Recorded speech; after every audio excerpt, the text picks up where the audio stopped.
You're listening to the Health Coach Nation podcast.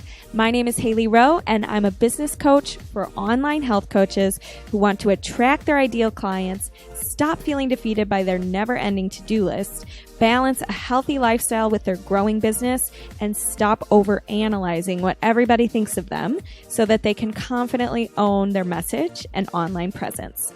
On this podcast, we dive deep into health information you can share with your clients, business strategy tips, and more.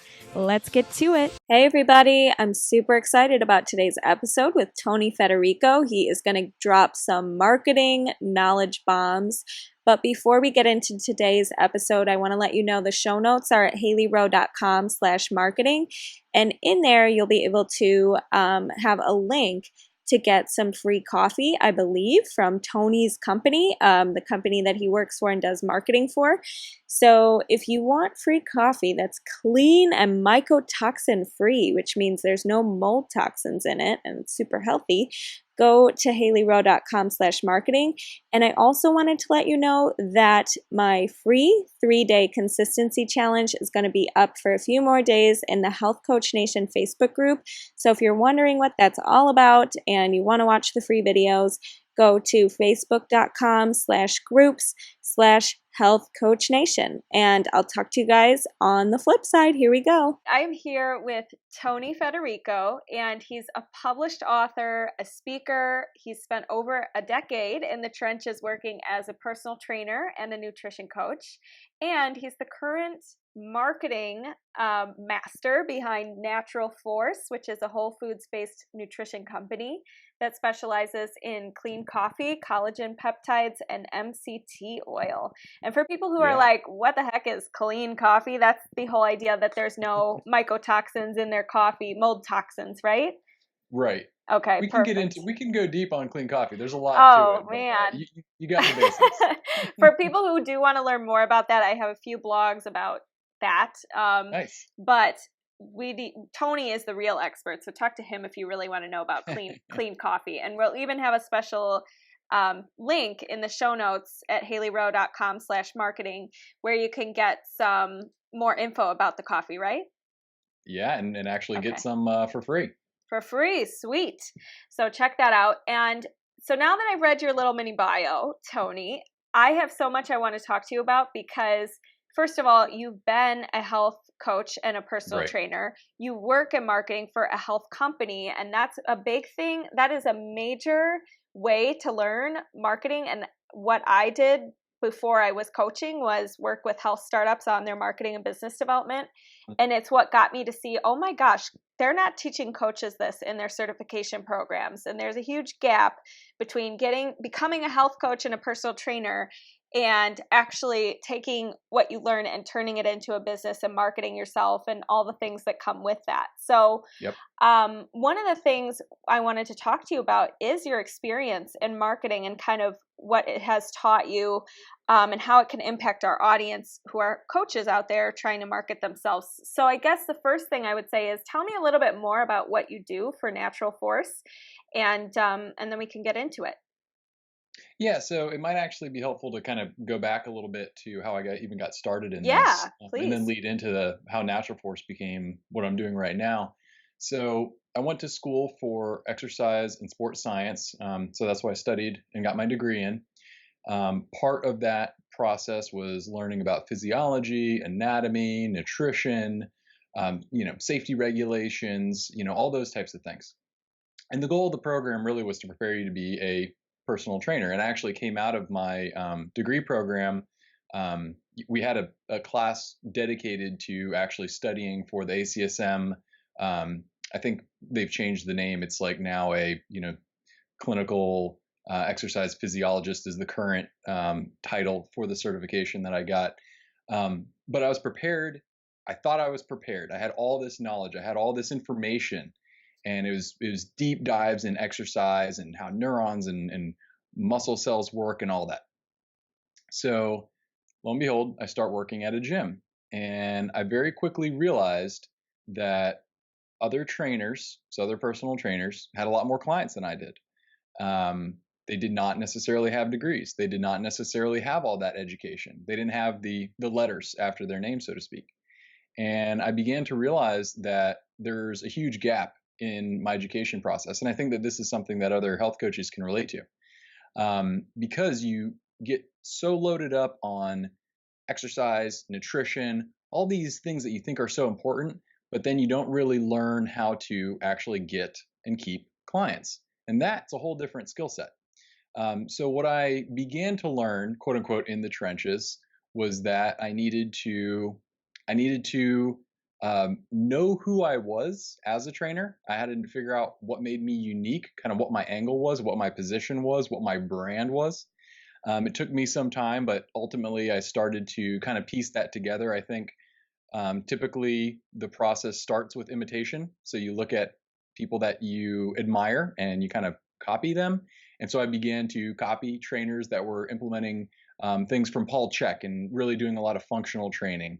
I began to copy yoga and Tai Chi instructors and actually got certifications in yoga and Tai Chi and began incorporating some of the mindful movements into my practice or into my coaching with my clients. And so I kind of became sort of like the mind body trainer, the one who had, not like a super woo woo perspective, but like a little woo, and that became my brand. So what I just want to say is, there's so much to being a health coach, and oftentimes that's missed in the core training. And the things that really make the difference are, understanding who you are as a brand, being able to share that consistently with clients. You got to actually let them into that. It's one thing for you to have it in your head, but you also have to be able to speak to it and eloquently and succinctly kind of get to the point of, hey, this is what I do, and this is how I think I can help you. And doing that for 10 years, and along the way picking up other things like hosting a podcast. I hosted a podcast for Paleo Magazine for 4 years, and I wrote articles for them, and I went to fitness events, and I did public speaking. I began to realize that, oh wow, this thing that I used to think was like a dirty word when I first came out of school, which is selling and sales and marketing and networking, all these things that I thought I'm going to be a trainer so I don't have to do that. I realized like that was everything that I was doing.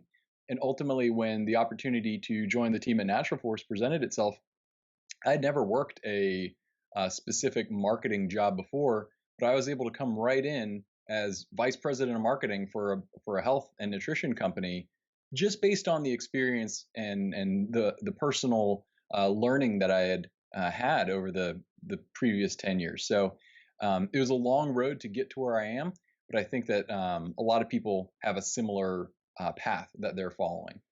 Yes, I love that you shared your whole journey and the fact that it's about knowing what makes you unique, your unique selling Right. proposition, and being able to repeat that consistently and not get discouraged when it doesn't take off right away. And the fact that, you always have to be tweaking and listening to what your audience needs and whatnot. But I love that because I think what happens a lot of times, and I'm glad you said, I stepped into this role as VP of marketing after all of this stuff already happened for many, many years. And I think people think, oh, it's just a quick, like, I'll get my certification. And I'll have a health coaching business. But there's so much about selling and marketing that's a skill set and you have to develop over Right. time. So thank you for sharing your story. And how could somebody, let's say somebody is a new health coach, and you were saying, I had a little bit of woo woo, I had a little bit of background in mindful movement that made me a little unique. What would be some tips for someone who's sitting here and listening and saying, I don't really know what makes me special, or I feel like what does make me special, other people are doing it too. So tell me a Mhm. little more about some tips to come up with your unique selling proposition without feeling like it's what everybody is doing at the same time. Yeah, I think a lot of people get paralysis by analysis. It's sort of like the stereotypical writer's block. As somebody who's written a book and who's done a lot of writing and a lot of blogging and articles over the years, I know how intimidating it is to stare at a blank page. And I think when somebody puts the question to you, like, what are you about? What's your unique selling proposition? What's your brand? People just go blank. Hmm. But if they were to actually have a third party, a friend, a family member, if you were to ask somebody else, basically, what's unique about Mike? What's unique about Janine? they'd probably be able to rattle it off instantly because everybody is, just as a matter of fact, unique. Nobody is the same. So the first thing is to just understand, well, you are unique. And it's not a matter of creating something that you're not, it's about revealing who you are.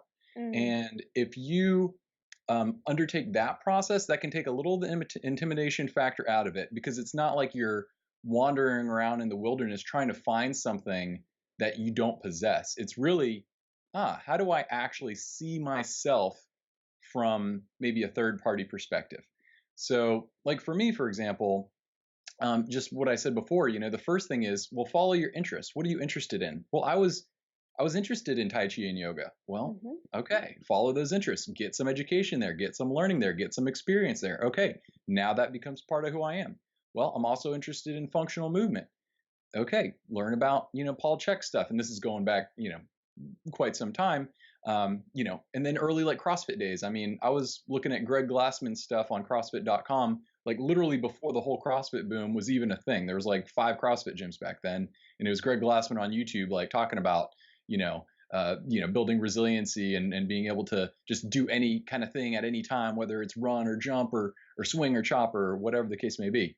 So by following my interests, I was able to reveal to myself who I was and who I Mm-hmm. already was, which is somebody who's interested in a little woo, somebody who's interested in some science. Mm-hmm. And my unique thing is bringing those things together because a lot of people would kind of stay in one lane. Yoga instructors focus on yoga. Tai Chi, they stay on Tai Chi. Functional, they go all functional. Well, Mm-hmm. what do great artists do? What do great chefs do? Well, they draw inspiration and they create something new. They create a fusion of pre-existing things. And that's what we are. We are a fusion of all of our interests and hobbies, etc. So if you're trying to figure out who you are, just pay attention to what you actually like. Follow those interests. Let them lead you back to yourself. And that might Mm-hmm. not be a super technical way of going about it, Yeah. but ultimately, I think that's as honest as I can be about the process. And I think that because it's really about getting honest and truthful with yourself, what do you really like? What do you really care about? I heard a phrase once that went, what is most personal is most universal. If you can really dive deep into your own personal interests and your own personal passion and get really real with yourself, other people are going to feel that. Even though it might not be exactly their thing, they're going to feel that you're genuinely authentic and being yourself because you're going to speak with that passion, you're going to speak with that energy, you're going to bring that to the table and to all your interactions, and your clients are going to feel that. And yeah, maybe they're not going to become clones of you, and that certainly shouldn't be an expectation, but they're going to know that you're legit. Mm-hmm. That is going to be way more powerful than thinking to yourself, I need to be someone that I'm not, and then go about kind of crafting this artifice, this house of cards of, you know, who you think you should be, because that's going to fall apart. It's going to be flimsy. You're going to be caught on your heels when somebody asks you a question or when you're put on the spot. You don't want to have that background noise of, am I really being honest with myself? Well, this isn't really who I am. This isn't really what I like. And that isn't to say that once you do follow your own hobbies and interests and kind of establish, okay, like this is what I am about right now. It doesn't mean that you have to hold that forever. You're going to evolve. You're going to change. It can be a dynamic process, and in fact, it really will be a dynamic process. Mm-hmm. As somebody who was really involved in the paleo community for many years, I saw the transition from people who built their brands around paleo to building their brands around their personal self. So it went from being something like, and I'll just use the example of Stupid Easy Paleo, is a blog by Stephanie Gaudreau. I've known her for many years, and we've interacted and done podcasts together, and met at events and all that. And when she first started, it was Stupid Easy Paleo. Well, what is it now? It's stephgaudreau.com. Well, because over the years of doing paleo, she realized, hey, I'm into jujitsu. Hey, I'm into working out and building up my muscles and not necessarily following, the status quo feminine aesthetic of like, super tiny, like, Pilates physique. She realized who she was by following her interests and then rebranded herself when it was the right time. So it's not like you're writing anything in stone. You don't have to worry about that, but just be yourself, allow yourself to see yourself. And I think that's probably the most powerful thing you can do as far as establishing what your brand is. Yes. I think people overcomplicate it too, and they do think once they decide that's set in stone and they have to stick with it, and it paralyzes them. And one of the Right. things that I see this happen all the time, or I see this happen all the time among my clients and when I'm working with people, is their niche too. They think if they pick a certain niche Right. that's very specific, they can never expand. They're closing themselves off from everybody else. And the one thing that I've noticed is the more personal I've gotten, the more vulnerabilities I've put out, the more specific I got with my niche, the more I've gotten other people who don't fit within those categories have actually reached out to me and just said, like, I really respect what you're doing, or like, even though you don't coach, X type of people, I'm still really interested. Do you work with us, this kind of Right. group? And it's been great because when I was being super general and I was just trying to be more trying to please everybody versus Mm-hmm. focusing inward on what am I about, what are my values, how do I want to communicate this brand in a way that's really authentic to me, I did not have the same response. I was marketing to everybody and getting to no one. And so I Right. love that you shared that quote about being, getting personal. So I love that. Okay. So getting your unique selling proposition can be more of personal discovery. You have to know yourself Right. first before you can know your brand, your company, how you want to be as a coach. Now, Um, I do want to mhm, just add a little postscript please though, do. that not knowing who you are and not having your brand should in no way, shape, or form stop you from getting started. Yes. Oh, Because it is a lifetime process. So if mm-hmm, you are thinking, oh, I need to figure out who I am and then I can start my coaching practice. No, you need to start your coaching practice as soon as you possibly can to start getting the experience that's going to help you to become a better coach, get more clear on who you are, and to build a stronger brand. Because it's exactly what you just said, Hailey, that when you first started, you tried to please everybody and ended up kind of connecting with nobody. And that's kind of where we all start. We're all going to mm-hmm, start being very unselective when it comes to our clients. Hey, when I first began working as a personal trainer, I would take anybody, and you mm-hmm, should, because that's how you learn who you actually want to work with and who are your type of clients. And therefore, your specific niche will then again become revealed as you go through this process. So I just want to mention, don't sit on your hands and wait for this perfect time to magically appear. The perfect time is now, basically. So yes. Oh my gosh. just want to make sure to add that. Thank you. I am the biggest fan of starting and not Yes. being a perfectionist. And actually, recently, the thing that's really sticking out to me is I've always said, oh, like, I can't do X until it's really, really good or perfect, or put it out until it's absolutely perfect. And it has stopped me in the past. But Mm, recently, my new thought pattern around that is that perfectionism actually is a lazy excuse, because you're yeah. not doing things because you think that you want to make it perfect, but really it's just an excuse to yourself to not do it at all. Mhm, So mhm. I love that. Okay, so people want to get started. There's no Yes, wrong path. We all learn. It's like dating. You have to have a few clients first, maybe, to see who's a fit and exactly. what's your type. Yep. Um, so tell me a little bit more about common mistakes that you see either other coaches and personal trainers making when it comes to marketing, or how we can start to actually, let's start with that. Yeah. What common mistakes you Yeah. see? So I'll just speak from personal experience. Rather than throwing shade at other coaches, I'll just throw shade at myself. The biggest mistake that I made in my coaching career was I didn't realize how important it was to document and systemize at the very beginning. And I think again, this is one of those things that you don't learn typically in your coaching training, whether it's a certification program or, a degree program or whatever the case may be, because one of the things that I saw over and over and over again was trainers and coaches who could point to a book of client before and afters, of client success stories, of client transformations, basically the ones who could provide the social proof, if we want to bring in a marketing term. They always had more clients. They always had more filled schedules. And if I had if I had really absorbed that right from the get-go, and every single time I worked with a client was like, hey, I'm gonna grab my phone, we're gonna do a before picture. We're gonna, write down your measurements. And after 30 days, we're gonna check in again. And I would certainly check in with people, but it would be written notes. It wasn't anything that was like stored in like an efficient, like searchable way. I was like well, and again, maybe this is dating myself, but we had file cabinets. So it's just like folders full of like client files, and like when you stop training with somebody, like their file would go into the client purgatory of the back of the filing cabinet, versus having an easily accessible and shareable format. So that's probably the biggest thing. Anytime you're working with a client, you need to think to yourself, this client is going to help me get my next client.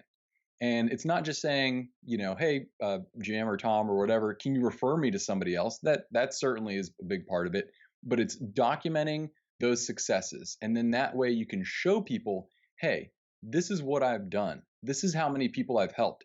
Here are their pictures. Here are their stories. Here are the objective measurements of success that I've accumulated over the past few years. Had I done that, I probably would have had a book full of 1,000 clients or more easily. And is anyone going to be able to look at 1,000 success stories and be like, I don't want to work with that guy? Heck no.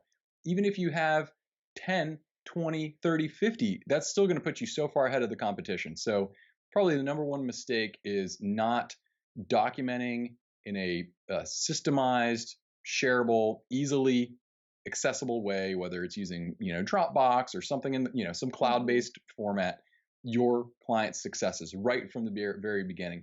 And of course, not every client's going to be a success. You're going to win some, you're going to lose some, but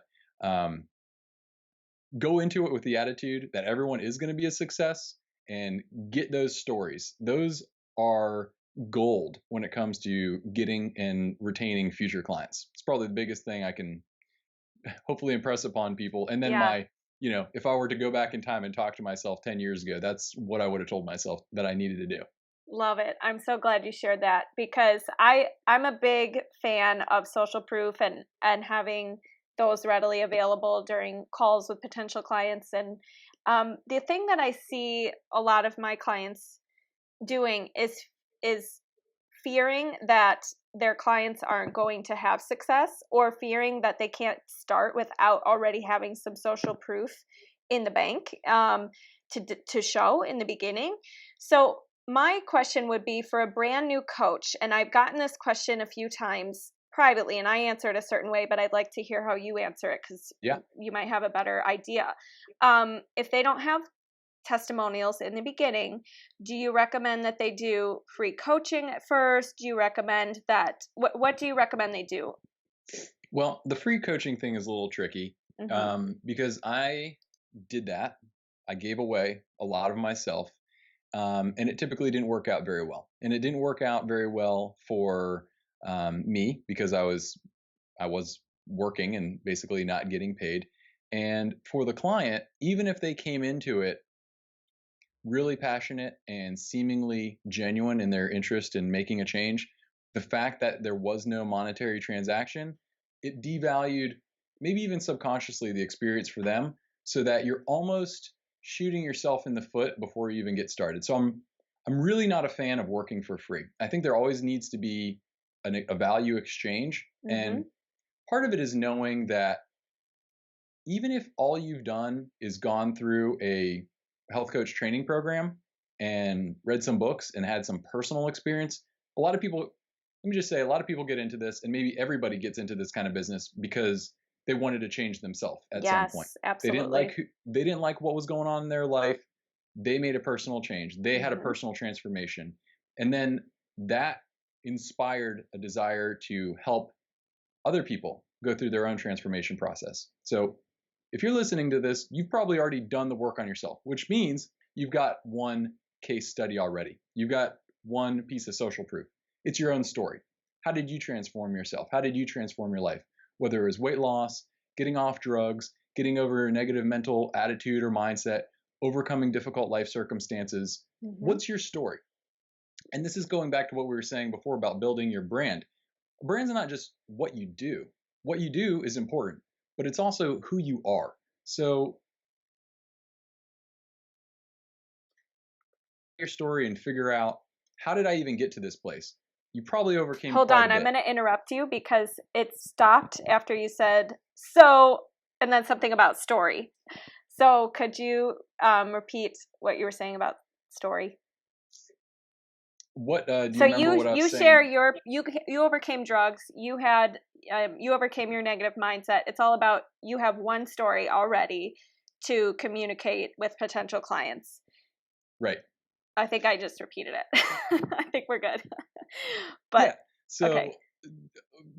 again, you got a story to tell. And regardless of what you overcame to get to where you are today, that's your first success. Mhm. You overcame something to even be in the position of thinking about taking on a client. So you've already got that first before and after in the bank. So start there, write that out. Mhm. The next thing that I would say is, yeah, hey, you've got friends and family. Well, tap them, like use them. They may be willing to participate, in testing out a nutrition plan, an exercise plan, a mental overhaul, whatever the case may be. And you might be able to build up another 3, 4, 5 quote unquote case studies, testimonials, whatever you call it, just by using your own internal network. And that isn't to say that you should do that for free. Again, going back to what I was saying, like I think there always should be some sort of monetary exchange, but certainly you can work at a discount and say, maybe even have them give you a certain amount of money, and if they achieve their stated objectives, give the money back. Like there's ways to do it, even if you haven't had your first quote unquote real client yet. So Mhm. start with yourself. You were your first client. So document that, write that out. What was your success story personally? That's number one. Mhm. Number two, family and friends. Hopefully, you've got a few of them to work with, and figure out a creative way to get into a coaching relationship with one of them. It doesn't necessarily have to be a super close friend. Sometimes, if it's more tangential or an associate, somebody that you're not real tight with, that can be a little bit better because that baggage from the relationship can make it difficult. For example, your parents are probably not the ideal Yeah. clients. Your spouse or significant other is probably not the ideal client. You want somebody who's a little bit separated, um, but still have some sort of value exchange. And like I said, there's plenty of ways that you can do that, whether it's taking the money as like a deposit, giving it back, operating at a discount. But I would almost say like 100% don't ever work for free, because that's just setting you off on the wrong foot, and you're going to devalue what you do. That energy is then going to come through, and then people are going to devalue you because you're Yeah. not giving yourself that worth. And if you don't think you're worth it, nobody else is. Yes, I completely agree. The only thing I do for free is a call with somebody before coaching to see if they're a fit, to see what their goals are, to see if we're a good, Right. team. And I say the same thing to my clients. I say, if you can do a free little strategy call with them to give them some initial action steps that they could take, and see if you guys are a good fit to work together, you could even get a small testimonial just from the actions they take from your quick call, that was actually Yep. also a sales call. So there's ways to get creative with it, but I completely agree with you that if you're doing a long term practicing your program or what you're going to be putting out there, it's a disservice to everybody if you do it for free because they don't have skin in the game. You're going to feel a little bit of resentment or Yep. overworked or burnt out, not bringing your best energy. I'm all about the energy too. When you said I'm a little bit of woo woo and a little bit of science, I'm like, oh yeah, Tony. Because last week I did a podcast on like the law of attraction and all this positive stuff. And Mm. today we're talking marketing and strategies. And I'm a big like Yeah. Grant Cardone fan. So I love that we're so in 10x sync. it. Yes, love it. So, okay, good stuff. So let's just recap. Everybody, the one thing that I know I need to do better based on everything you've said so far is document even the little wins from start to finish for each of my clients, because Yep. I tend to get so caught up in working in my business and just doing all the strategy, things with my clients that I almost forget, or I just don't leave time to track all the good stuff. And it's also one of those things when it comes to marketing, I find the biggest challenge for myself and my clients is we're spending so much time either with our clients, putting our program together, whatever, that we don't have enough time for the most important thing, the gas to the car, which is marketing and making sure we're putting out the positive social proof. Like, I have tons of stuff in a folder that I could be using that I'm just like, I'll get around to it. I'll do it later. So what do you tell coaches when they're like, I want to be doing all this, but I also need to be coaching, I have another job right now. Maybe they aren't full time yet with coaching. They don't have a lot of time with marketing. What are the best ways for us to spend our time if we don't have that much of it when it comes to marketing? This is like a little bit of like the Gary Vee perspective where you've got time. Everyone's got time because we're all working with the same 24 hours a day. And why is it that Bill Gates does what he does with his 24 hours and Joe Schmo down the street does what he does for his 24 hours? They both got the same amount of time. So the time is there. What are your time wasters? Yeah. Do a time audit. Treat yourself like you would a client who's coming to you with like dietary problems. What do? Well, a food journal. Hey, I'm trying to lose weight and I need to get on exercise. Okay, what are you going to do? You're going to document. So document yourself. Again, it's just point it back to yourself. How are you spending your time? Are you on your phone 5 hours a day scrolling through Facebook and Instagram? Well, an hour of that time would have been enough for you to work on your business and not necessarily be in your business, like what you were saying. Yeah. And just start chipping away at some of these things. One of the lessons that I was fortunate enough to learn relatively early, within the first couple of years of my training career, was to understand the difference between urgent and important events. Urgent is the phone ringing, is getting a text notification, is somebody messaging you on Slack or on Facebook. It immediately demands your attention in the short term. Important are things that are future oriented. It's working on what's going to come next.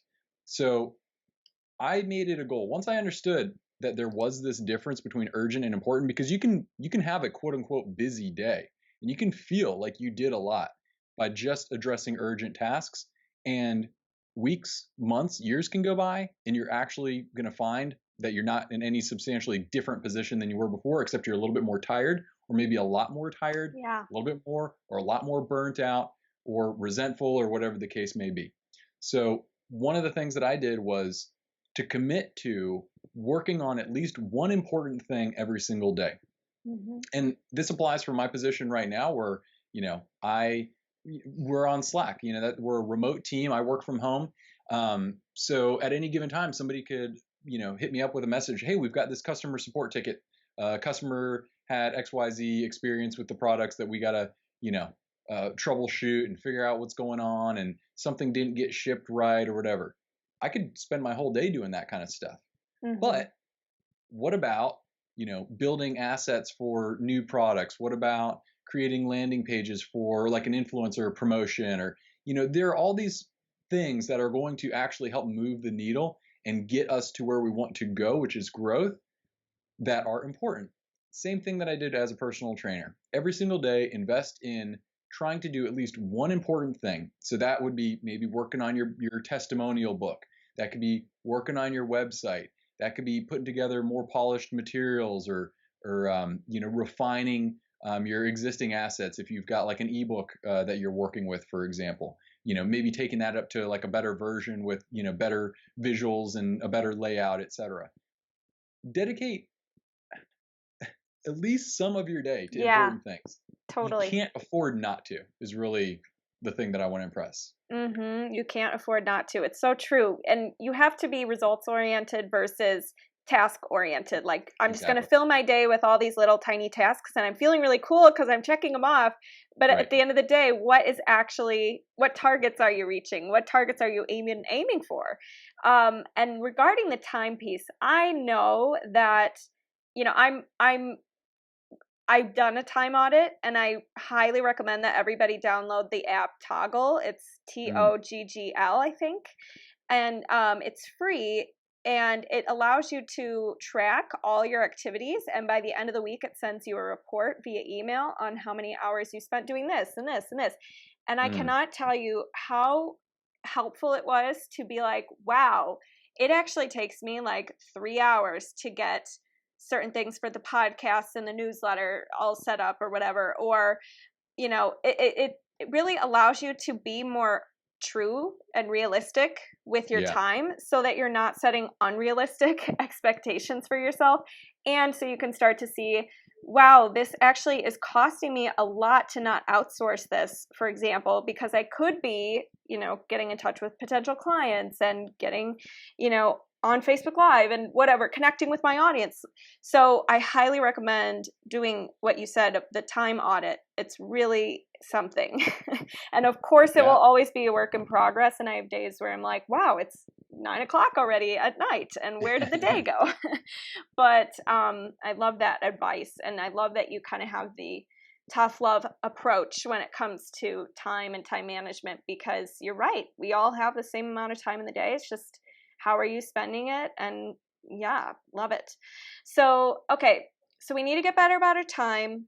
We need to have our social proof and be working on our long-term vision for our business, not just the little day-to-day things. I like the description between urgent versus important.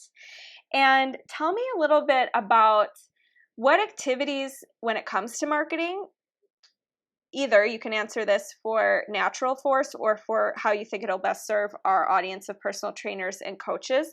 What are the activities that lead to the most growth? So I know you said having social proof and having people get such a good experience that they're referring you. What are some other things that have a really high return on our time? Well, so if we want to get into some, and I'm assuming that most of the people that you're speaking to are operating in the digital Yes, digital online world, coaches primarily. right? So I would say that it's a worthwhile investment to learn SEO. It's one of those things that, in terms of the return on investment, it's almost impossible to find a better ROI. So what that means is, instead of just being like, okay, I've got my personal website, I need to blog. Okay, I'm going to blog about this. Okay, well, then I'm going to blog about that. Okay, and this and that and this and that. No, like you need to understand. Strategy. You got to strategize. You need to have a keyword goal. Certain keywords that you're going after. So like, for example, if I were to do this for myself right now, it would probably be like, like, let's say, for example, I lost my job at Natural Force and I was going to get back into coaching, and maybe I wanted to do like business coaching. I would be like, okay, I'm trying to find coaching clients that are in the health and nutrition space who are maybe even working in, natural foods. So what I would start looking at is, are there current existing other blogs, basically competitors out there? Okay, who are they? What are they writing about? What type of articles are they featuring? Okay, Google Keyword Planner. It's totally free. It's, you can just type in Google Keyword Planner. As long as you have a Gmail account or a Google account, you can get access to it. You can start throwing keywords in there and seeing what comes back. What are people actually searching for? Are people searching for, best, best health mentor? Are they searching for, natural foods mentorships? Are they looking for CPG, CPG coaching, CPG marketing coach? You don't know. Like, you need to be able to turn that, just as important as turning that lens inward and understanding who you are.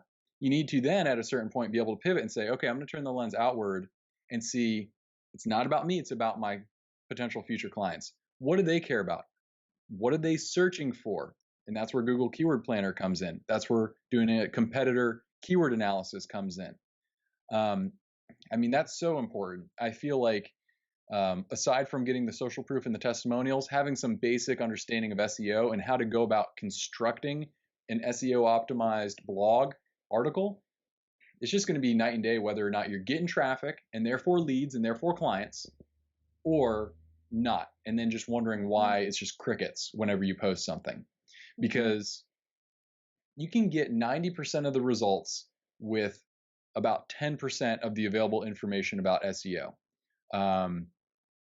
Doing a search online, best SEO tactics, how to optimize, blog posts. You're going to go through and you're going to learn, okay, how do I need to construct a title? How do I then need to construct headings within the actual structure of my blog post? What about alt text for images so that they come up with like in a Google image search as well?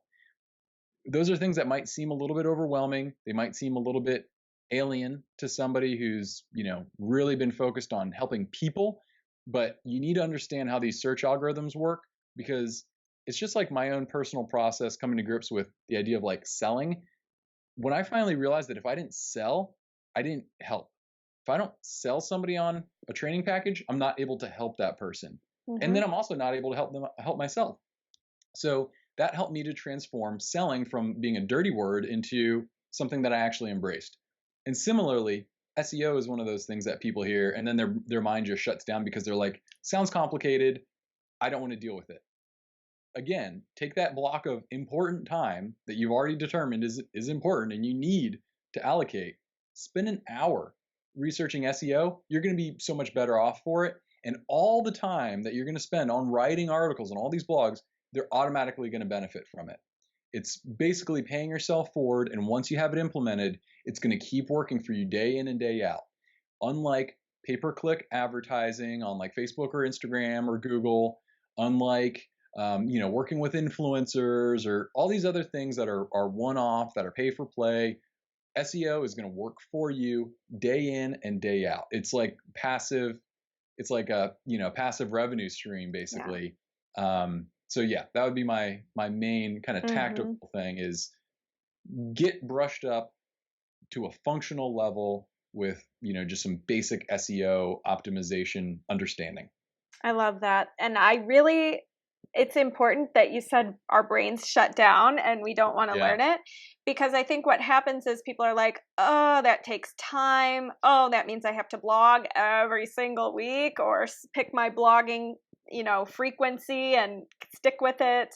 Yeah, you and should. it's I know it, but I know my clients and I know even myself in the back of my head, I'm like, oh God, that's just another thing to add to my plate. Sounds like work. But people, you got to understand, you are your own boss, you are your own teammate, it's all you, baby, and you got to go with, you got to stick with the strategies that have high return on investment. And a few things that have helped me make SEO a little simpler. I will not claim to be the SEO queen at all, because I do podcast show notes and those don't even count as a blog. I don't know if you know that, but recently I learned from Neil Patel that when you do all this time creating your show notes for a podcast, it doesn't really rank in SEO like it would if it was a blog post. It just doesn't do as well. So I hope I'm accurate, but I know I learned that from Neil Patel. He's a great person for people to go to if they're like, I need to know. Is he? Do you think so? Yeah, absolutely. And the other thing is Yoast SEO. So if you guys use WordPress, there's plugins that help you guide you to creating a better SEO optimized blog or podcast show notes or whatever. Like it will be like, pick a focus keyword, you use this focus keyword too many times, take it out a few times, or add alt text to your image that's the focus keyword. Like it's very easy to use. So for people who are like, and they have a WordPress site, Yoast SEO is a good way to at least start with that. And Google Keyword Planner is something I'll have to remember to put in the show notes, or you can just search Google Keyword Planner. I love that it's free. Thank you for sharing that. Yes. Okay. So SEO and and then just to give you like some, testimonials right now for Natural Force, we're ranking in the first position on Google search, SERPs, the search engine result page. So whenever somebody types into Google for things like how much MCT oil should I take per day? And for a company that sells MCT oil, to be the number one spot for how much MCT oil to take per day is great. And that wasn't by accident. It was a deliberate, systematic approach that led to us ranking for that keyword, as well as for many other keywords. We actually went from, I don't know, maybe 20,000 visitors per month on our website to, this past month up to about 100,000, which isn't world changing, but it's a 5x improvement. And it wasn't because we just kept doing what we were doing. It's because we sought out information, We sought out help. We hired somebody to do an SEO audit. Yes. It's like $400. It's not nothing, but it's not cost prohibitive. Somebody can afford, to pay an expert $300-400 to go through and be like, hey, I think you have an opportunity with this keyword. Hey, you could be setting up the structure of your website XYZ ways to have it be better indexed by Google, have it be more mobile friendly, have the pages load faster, whatever the case may be. So we're able to 5x our website traffic through using just basic SEO practices and leveraging them on a consistently. So our own personal case study is it works, and all of that traffic then is an opportunity to start converting people into leads, converting those leads into paying customers, converting those customers into fans with repeat purchases who refer you to other customers, and that's how you create that virtuous cycle. So yeah, great testimonial. And who is if you don't mind me asking, you don't have to share if you don't want to, but what's the company that did the SEO audit? Because I've heard of a few. Well, we actually worked with a guy named Alex Jordan. I'll have to look it up in my email to see what his actual business name is. Okay.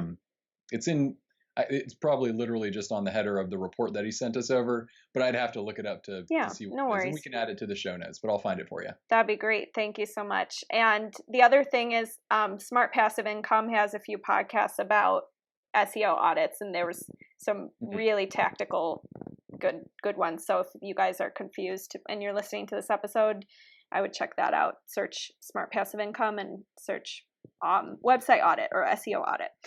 Cool. Another great resource. Now, what if people are like, okay, that's nice, but I'm just starting and I just have a landing page right now and an email opt-in, and I'm working on getting clients right now. I also still, am working in person with clients, and they don't have a blog yet. What would you say their best bet is if they don't have a blog?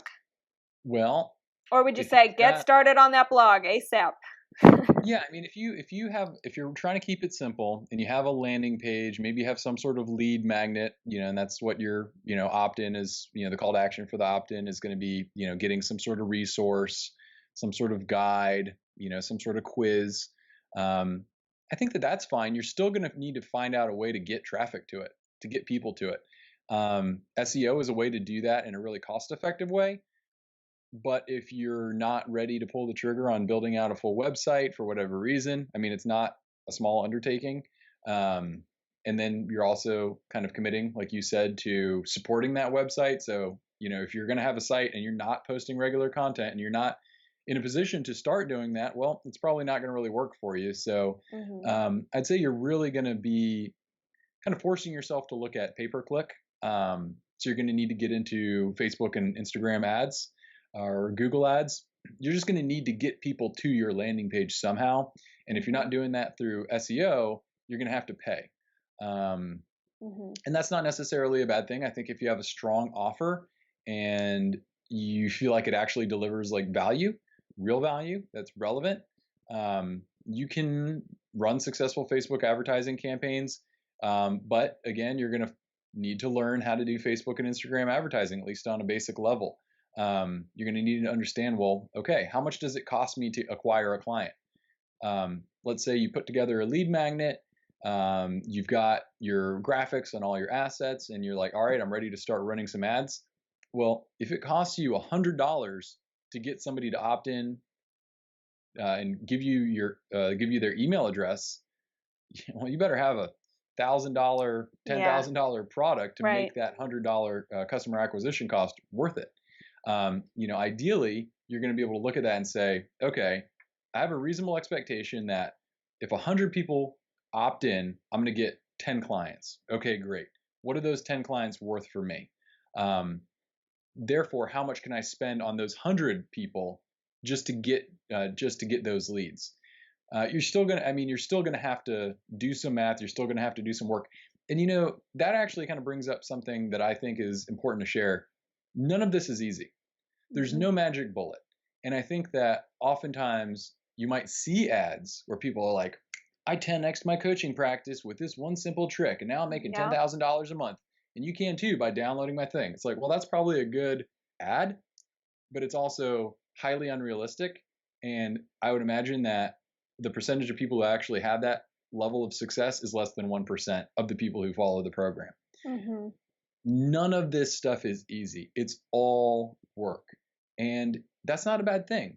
What in our life has been valuable and meaningful and important and satisfying that didn't require work? Nothing. Anything that you got easily, and I'm using a general you, I'm not putting you on the spot, Hailey. No, I love but this. I agree. anything, Yeah. yeah, it's like if I were to just come up to you and be like, hey, here you go, here's this book that I wrote. I'm like, all right, great. I got a book I have to get rid of or put on my shelf or, something. You didn't have any investment in it. And it's just going back to what we were saying before about clients, why you shouldn't really do free sessions. A free consultation, that's one thing. That's the initial introduction. But for the same reason that you shouldn't do free sessions, you shouldn't even be enamored by or romanced by or seduced by the quick fix, the silver bullet, the panacea, the get rich quick scheme. All of it's going to take work. You're either going to work on SEO, or you're going to work on how to run Facebook and Instagram ads, or you're going to work on both, or you're going to work on having like a rock solid affiliate network. And more than likely, you're going to work on all of those things if you want to exist in this space. Because to be successful online, you're going to have to do all the things that make you successful in person. You're going to have to introduce yourself to people. They need to get to know who you are. They need to know what you do. They need to know why you do it. And the way that you do that in person is by having conversations. The way you do that online is by blog posts. It's by ads. It's by lead magnets. It's all of this material that's going to warm somebody up to build trust that, hey, this person knows what they're talking about. They have authority. They're giving value. Okay, well, how do I then move up that value chain to a deeper relationship? Maybe it's some coaching sessions. Maybe it's a mastermind group, whatever the case may be. One way or another, though, it's going to be work. So I think that that's probably the main point that I want to impress is there are no shortcuts. Yeah. Right. And I've seen this shift in the health and wellness world as well, not just the business world, where coaches now, I'm seeing more and more of them say, my program is not a quick fix. It's not a fad diet. I'm really all about creating a healthy lifestyle that lasts, creating habit change, creating, changing your brain, the way it works. I've been seeing this shift where people are more interested in that versus in the past, I think people have been more interested in the fads and the quick fixes and the, intermittent fasting and all that stuff and starting now and getting results right now. And there will always be people who are successful promoting a quick fix situation. Right. And marketing is very much about giving people what they want and then when they sign up with you, giving them what they really, really need to get what they want. And a lot of times they don't understand what they need to get what they want and that it takes time. So what's your suggestion for coaches who are like, yes, I want to market like healthy lifestyle, long-term results, blah, blah, blah. But then they're finding that people aren't signing up because people are like, no, I want a quick fix. What's kind of a tip there? Yeah, so I think it's possible to find the middle ground. Exactly what you said. You need to give people what they want and then kind of nest within that what they really need. So one of the things that I did when I was working as a personal trainer, and this is one of the things that I'd always try to tease out during that initial consultation session, is what is this person's stated goal? Okay, sit down with a client. What is your goal? I want to lose 10 pounds. Okay, lose 10 pounds, great. Okay, what else? Oh, I want to tone up my arms. Okay, you want to lose 10 pounds, you want to tone up your arms. Okay, great. Figure out what they want. Then what I would do is associate what they want with what I know they need. Okay, you want to lose 10 pounds. Well, okay, here's how we're going to do that. We're going to get you eating a primarily whole food based diet. We're going to start cutting back on processed refined foods. I'm going to have you do a nice, easy 3-day food journal. Okay, so that's how we're going to do that 10-pound weight loss. Okay, you want to tone up your arms? Great. So here's what's going to tone up your arms. We're going to do complex functional movements, things like pull-ups. Maybe start with assisted pull-ups or rows. We're going to find what the appropriate level is for you. So then I would tie in all those things that I know they need, which is whole foods and functional movement, but I'm going to connect it to what they want. So I think that that's sort of the secret sauce, is if you can understand the mind of your customer, which is to say, understand where they're at, understand the way they're thinking about things, and have a real passion for finding that out, like really be interested in learning, like, what is it that you really want? Okay. Because once you know what they really want, then you can connect it and tie it into what you know based on your experience and education and training, what they actually need, which is more often than not going to be the same for most people. We are all unique creatures, but we're also all human beings. And so it's not like there's people out there who just can't eat whole foods, who just shouldn't do functional movements. I've had clients who are in wheelchairs doing functional movements. I've had, clients who are, 400 pounds, and clients who are, coming out of eating disorders, anorexia, bulimia, etc. Well, in both cases, whole foods are going to work for them. You might have to tweak, you might have to understand their personal habits and inclinations and existing routines. So again, you can tie it back into gradually shifting them towards a better place. But you need to do both. And I think that if you're going back to what we're talking about with SEO or advertising, both of those skills are really about understanding the wants. They're really about understanding the mind of the customer or the client. And then the content itself is where you deliver what they need. So you really have to be clear on both of those things. But I think that there is a way to find that middle ground, because otherwise, if you're coming at it and let's say, for example, you sat down with me and you're like, I want to lose 10 pounds and I want to tone up my arms. And I say, well, we're just going to do a whole food based diet, and we're going to have you do a bunch of like pull-ups. You'd be like, that's not what I said I wanted to do, because I'm not connecting the dots. Right. I'm not listening to you. I'm not understanding you.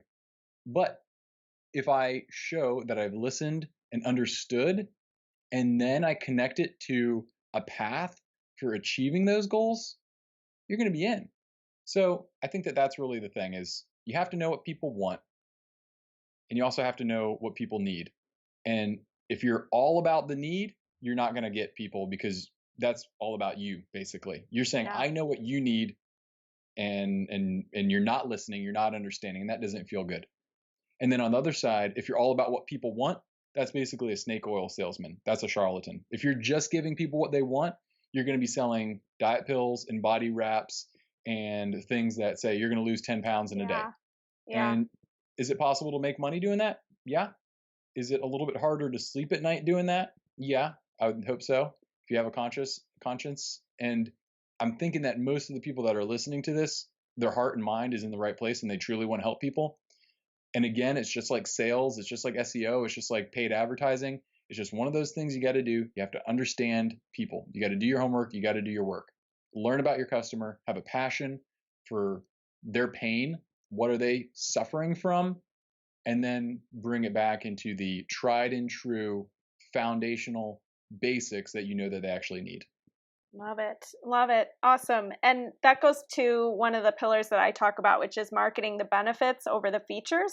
So what you were saying is, yes, you're going to keep a 3-day food log, et cetera, but you were tying it to the benefit of this is going to help you lose the 10 pounds. So if you are going to talk about the benefits, you have to the features, you have to drive it to why are they doing that, and listening to the client and what they really want. So I love that. And the last thing that I wanted to go over is everything you've said today. I love that you're real. I love that you're saying it is hard. And at the end of the day, we all get to choose our hard. It's hard no matter what path in life you choose. It's hard to not do the work and let your business continue to struggle and go into debt and not, be able to sustain it and give up.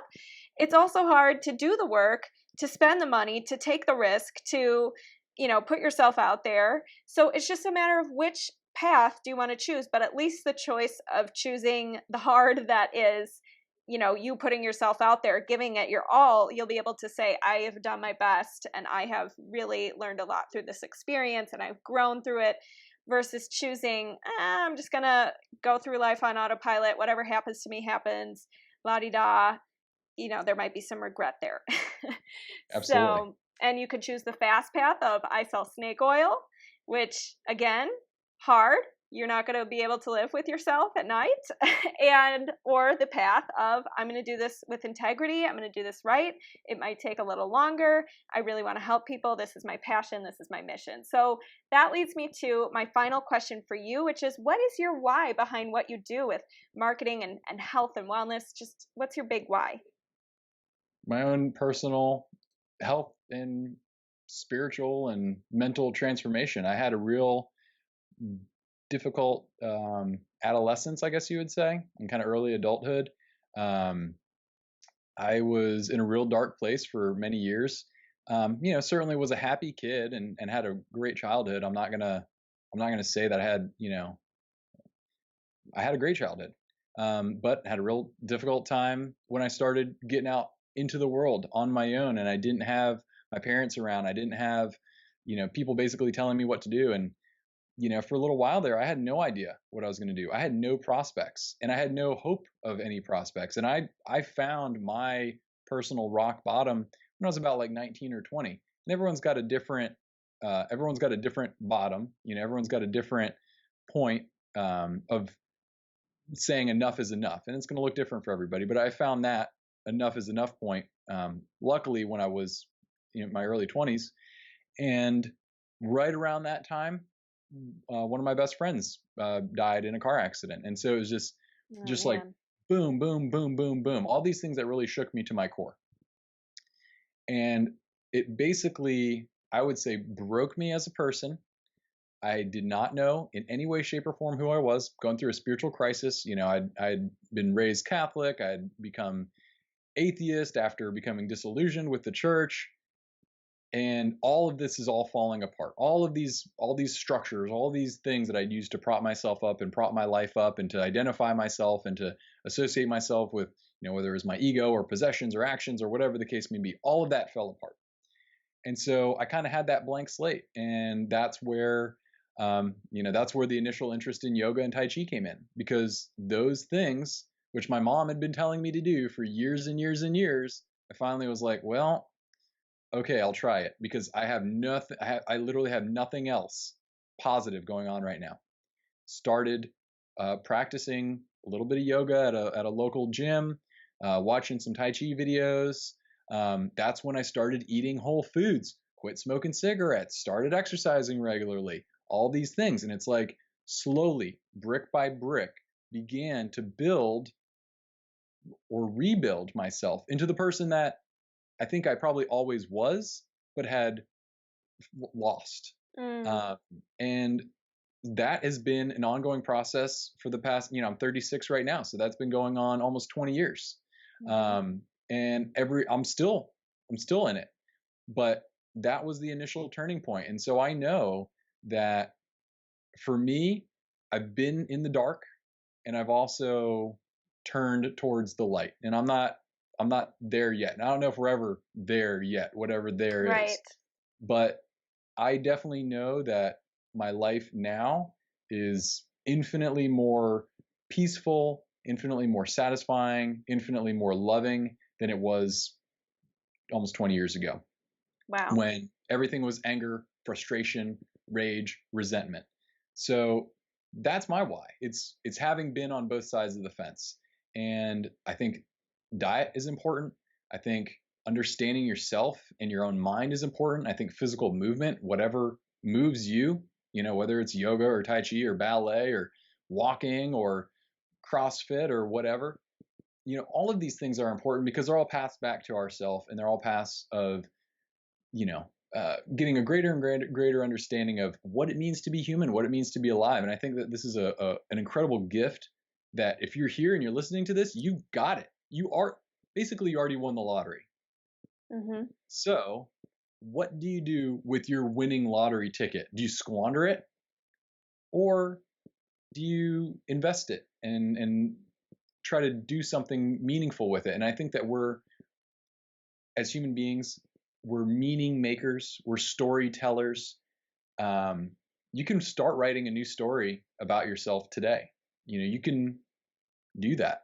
Mm-hmm. And I think as a coach, that's really what you're partnering with your clients to do is, let's start writing a new story for you. Well, your old story might have been that you can't ever go out to eat because you end up drinking too much and eating too much. And then next thing you know, you're 10 pounds overweight. Or you can never say no to your mom when she, wants to feed you X, Y, Z. Or I just can't make money. Or I'm just never going to be successful. Or whatever that story is, you can start writing a new one. And again, it's going to take work. And like you said, it's going to be work whether you do or you don't. Mm-hmm. And you're either going to take an active role in writing that story or you're going to take a passive role. And if given the option, I would prefer to be an active participant in my own life. And that, I think, is ultimately the goal. Wow. I love it. Rebranding your story, rebranding yourself. I love it. And I have to say thank you so much. Your story is incredibly inspiring. And maybe one day we'll have to do a follow-up with you just about storytelling, because that was really powerful. Now, where can people find you and connect with you? So, sure. So me personally, probably the best thing is just check me out on Instagram at TonyFedFitness. So that's just where I post my regular updates, and you can kind of see what I'm doing in my day-to-day life. So if you're interested in that, All right. Tony Fed Fitness. And then everything else is, right now, I'm actually working all in full time. Kind of the first time in my life, I only have one job. As a trainer and a coach, I think most people can relate to having a lot of different gigs. I was there. I was podcasting. I was, group exercise, personal training, Skype coaching, etc. I was doing all of it, but now I'm just doing the one thing. So that one thing is Natural Force. You can find out more at naturalforce.com. And then on social media, all of our profiles are at My Natural Force.